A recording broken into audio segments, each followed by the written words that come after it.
हमने पढ़ा था एक्सक्रीशन इन ह्यूमन और आज हमारा टॉपिक है एक्सक्रीशन इन प्लांट्स। देखिए, जो एनिमल्स होते हैं या ह्यूमन बीइंग होते हैं, इनमें जो एक्सक्रीशन होता है उसके लिए एक सिस्टम होता है, क्योंकि इनमें जो मेटाबॉलिक एक्टिविटीज़ होती हैं वो ज़्यादा होती हैं, जिसके लिए इन्हें न्यूट्रिशन ज़्यादा चाहिए होता है। और जब न्यूट्रिशन ज़्यादा चाहिए होता है तो एक्सक्रीशन भी ज़्यादा ही होगा। लेकिन प्लांट्स में ऐसा नहीं होता।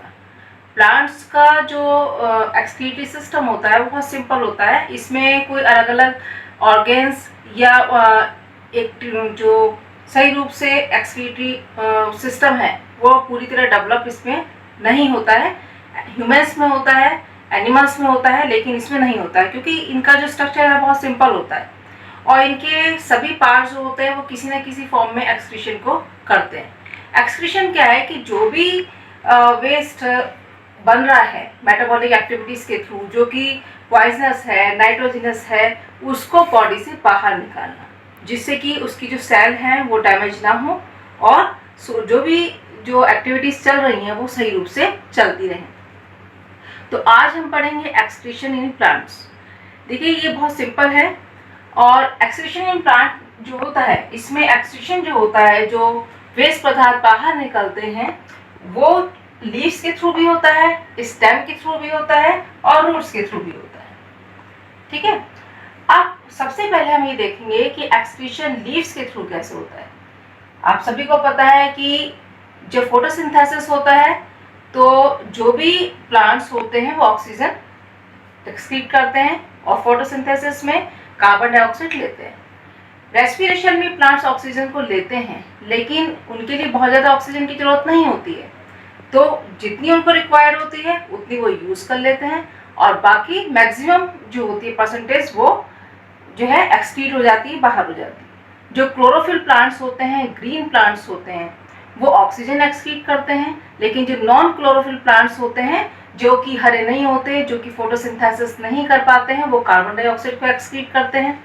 तो ये जो गैसेस हैं का जो एक्सक्रीशन है, ये जो मेथड होता है वो कौन सा होता है? डिफ्यूजन। डिफ्यूजन की मेथड से, विसरण हम पहले भी बता चुके हैं, इस मेथड से ये गैसेस जो है एक्सक्रीट होती हैं। इसके अलावा जो दूसरा होता है excretory of extra water. Excretion of extra water क्या है कि प्लांट्स में जो भी उसकी मेटाबॉलिक एक्टिविटीज हैं उसके लिए जितना रिक्वायर होता है उसको वाटर, वो उतना बॉडी में एब्जॉर्ब रहता है उसकी, और बाकी एक्स्ट्रा वाटर जो है वो बॉडी से बाहर निकल जाता है। तो उसमें जो लीव्स होती हैं, जैसे लीव्स जो होती हैं उन पर हमने पहले भी बताया था कि स्टोमेटा होते हैं और स्टोमेटा के थ्रू जो है वो ट्रांसपीरेशन की क्रिया के द्वारा जो एक्स्ट्रा वाटर है वो जो है बाहर निकल जाता है। जैसे कि हमारी बॉडी में जो पसीना बाहर निकलता है जिस तरह से, उसी तरह से जो प्लांट्स होते हैं इसमें जो लीव्स होती हैं उनमें ट्रांसपीरेशन के मेथड से स्टोमेटा के थ्रू जो एक्स्ट्रा वाटर है वो बाहर निकल जाता है।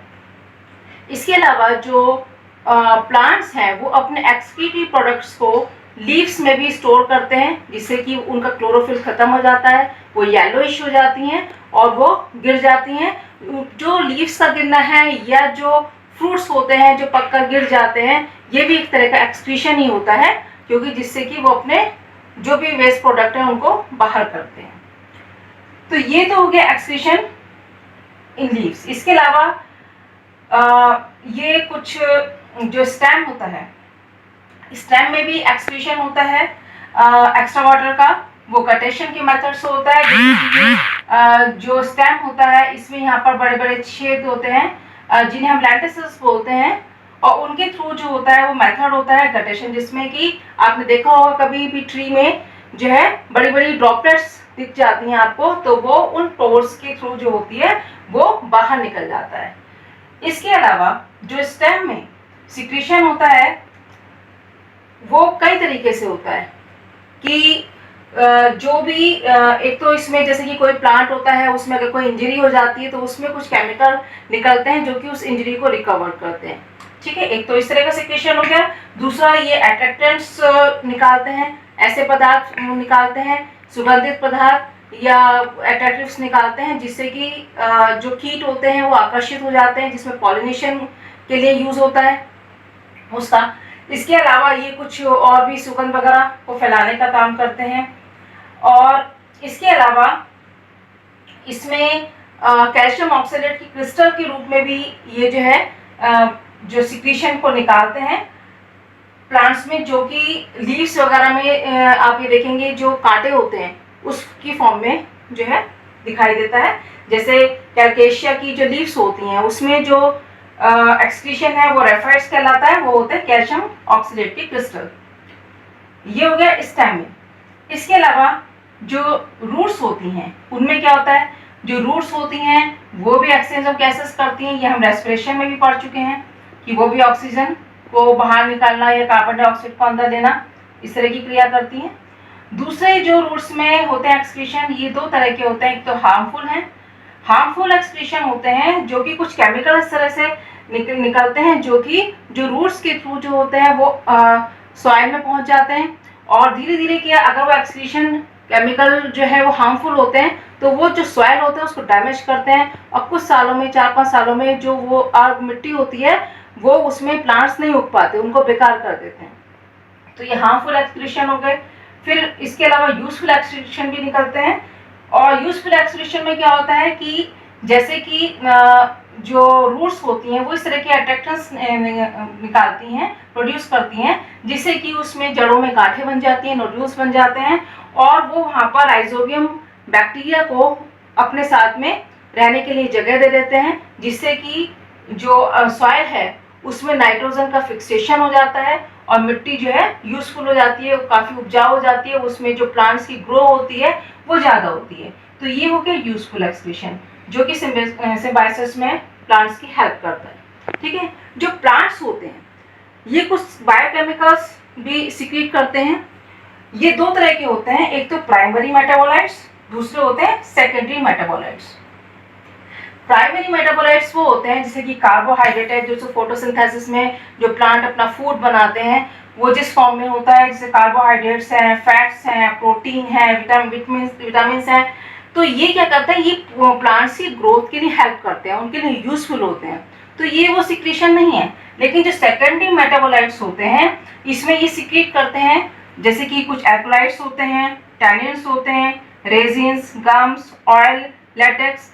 ये जो है ये जो तना होता है, तने की छाल में जिसका ओल्ड जाइलम जो होता है इसका पुराना, उसमें स्टोर हो जाते हैं और उसमें से ही सिक्रीट होता है। ये प्लांट्स के लिए यूजफुल नहीं होते, लेकिन जो ह्यूमन है उनके लिए काफ़ी यूजफुल होते हैं ये। जैसे कि एल्कलाइड्स हैं, एल्कलाइड्स जो होता है ये नाइट्रोजिनस वेस्ट होता है इनका प्लांट्स का, जो कि इसका जो यूज़ होता है एल्कलाइड्स का ये पॉइजनस भी होता है। इसका यूज़ मेडिसिन में, पेन किलर में, एंटीसेप्टिक बनाने में, एंटीबायोटिक्स बनाने में इनका यूज़ होता है। इस जो छाल होती है उसका, सिंकोना की छाल का निमोनिया की दवाई, मलेरिया की दवाई बनाने में यूज़ होता है। इसके अलावा जो टैनिन्स होते हैं, टैनिन भी यूजफुल होता है। ये डार्क कलर के होते हैं, डार्क ब्राउन कलर के होते हैं, और ये लेदर बनाने में भी इनका यूज़ होता है। रेजिन्स जो होते हैं इनका जो यूज़ होता है वार्निश वगैरह या जो चिपकने वाली चीज़ें उनको बनाने में इसका यूज़ होता है। गम्स जो होते हैं ये भी इंडस्ट्रियल यूज़ में काम आते हैं। इसके अलावा जो इसमें से सिक्रीशन जैसे यूकेलिप्टस ऑयल होता है और चंदन का तेल होता है, ये भी इनके सिक्रीशन होते हैं। ये प्लांट्स को काफ़ी अट्रैक्टिव भी बनाते हैं, इनकी सुगंध बहुत अच्छी होती है, इनकी मेडिसिनल वैल्यू बहुत होती है। जैसे जो चंदन का तेल होता है वो स्किन के लिए बहुत अच्छा होता है, और इसके अलावा जो यूकेलिप्टस का जो ऑयल होता है ये भी मेडिसिनल वैल्यू इसकी जो है वो काफ़ी ज़्यादा होती है। इसके अलावा जो लेटेक्स होता है इसका यूज़ रबर फैक्ट्री वगैरह में होता है, जो ग्लव्स वगैरह ये प्लास्टिक की चीज़ें बनाने में, रबर की चीज़ें बनाने में इसका यूज़ किया जाता है। तो ये वो सिक्रीशंस हैं जो एक्सक्रीशन के रूप में सिक्रीशन निकलते हैं, लेकिन ये एक्सक्रीशन प्लांट्स के लिए इनका कोई यूज़ नहीं है। इसका जो यूज़ है वो किसके लिए, ह्यूमन के लिए। काफ़ी जो इंडस्ट्रीज़ हैं इसलिए प्लांट्स के ऊपर डिपेंड करती हैं, तो इसलिए प्लांट्स जो हैं वो बहुत यूज़फुल होते हैं। तो अब आपने इसमें पढ़ा एक्सक्रीशन इन प्लांट्स में, तो हमने देखा कि प्लांट्स में जो एक्सक्रीशन है वो किस किस ऑर्गन के थ्रू होता है, कौन कौन सा सिक्रीशन होता है और किस किस यूज़ में आते हैं। ठीक है, तो ये वाला एक्सक्रीशन इन प्लांट यहाँ पर कंप्लीट होता है। Thank you.